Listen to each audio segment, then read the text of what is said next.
গ্রীষ্ম বর্ষা পিনিতি ভরসা। হ্যাঁ, পিনিত শপিং সিটি। নমস্কার, আপনারা দেখছেন হুগলি আপডেট। আপনাদের সঙ্গে আমি উষা। আসছি খবরে।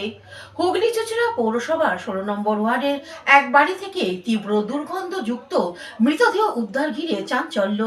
হুগলি চুঁচুড়ার পৌরসভার 16 নম্বর ওয়ার্ডের বাড়ি থেকে তীব্র দুর্গন্ধ বেরোতে শুরু করায় এলাকায় চাঞ্চল্য ছড়ালো গোটা এলাকা জুড়ে। শুক্রবার পৌরসভার নিকাশি সংস্কারের কাজ চলাকালীন পৌর কর্মীরা দুর্গন্ধ টের পেয়ে বিষয়টি স্থানীয় বাসিন্দাদের জানান। এরপরেই সবাই বাড়িটির দিকে এগোতেই সন্দেহ আরো বাড়ে। বাড়ির জানালায় উঁকি মেরে দেখা যায় ভিতরে এক ব্যক্তির নিথর দেহ পড়ে রয়েছে। খবর পেয়ে স্থানীয় মানুষজন ও জনপ্রতিনিধিরা দ্রুত পুলিশে ফোন করে। পরে পুলিশ ঘটনাস্থলে পৌঁছে তদন্ত শুরু করে। এলাকাবাসী ও পরিবার সূত্রে জানা যায়, মৃত ব্যক্তির নাম শিবু দেবনাথ, বয়স 68 বছর। তিনি দীর্ঘদিন ধরে ওই বাড়িতেই একা থাকতেন। 4 বছর আগে স্ত্রী ও সন্তান অন্যত্র চলে যাওয়ায় পর থেকেই তিনি নিঃসঙ্গ জীবন কাটাচ্ছিলেন। কিছুদিন আগেও তাকে এলাকায় দেখা গেলেও গত কয়েকদিন ধরে হদিশ মিলছিল না বলে জানিয়েছেন প্রতিবেশীরা। প্রতিবেশী এবং বন্ধু কিন্তু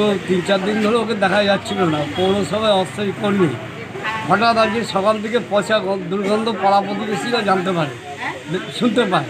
তখন আমরা এদিক ওদিক করে পুলিশকে খবর দিই। পুলিশ এসে মৃতদেহটাকে উদ্ধার করেছে। এখন হসপিটালে মর্গে পাঠানো হবে।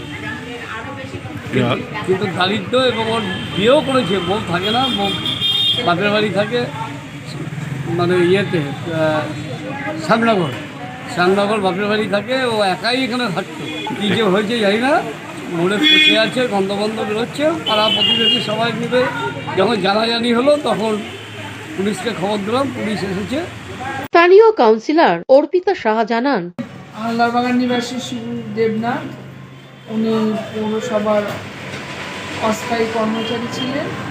তা দুদিন ধরেই ওনারকে মানে দেখছিল না লোকজন, যেহেতু ওনার ফ্যামিলি এখানে থাকেন না, উনি একাই থাকতেন। ওনার স্ত্রী আছেন বা ছেলে আছে, তারা আজকে গত 3 বছর ধরে ওনার সাথে থাকেন। কিন্তু এখানকার লোকেরা যখন দেখছে যে ঘরের মধ্যে একটা দুর্গন্ধ বেরোচ্ছে, উনি একাই থাকতে, তারপরে এখন তো সব পুলিশ এসেছে, এবারে ওনাকে ব্যবস্থা করা। হুগলি থেকে পানুপালের সঙ্গে চন্দনা দত্তের রিপোর্ট, হুগলি আপডেট। ডাকাতির আগে আগ্নেয়াস্ত্র ও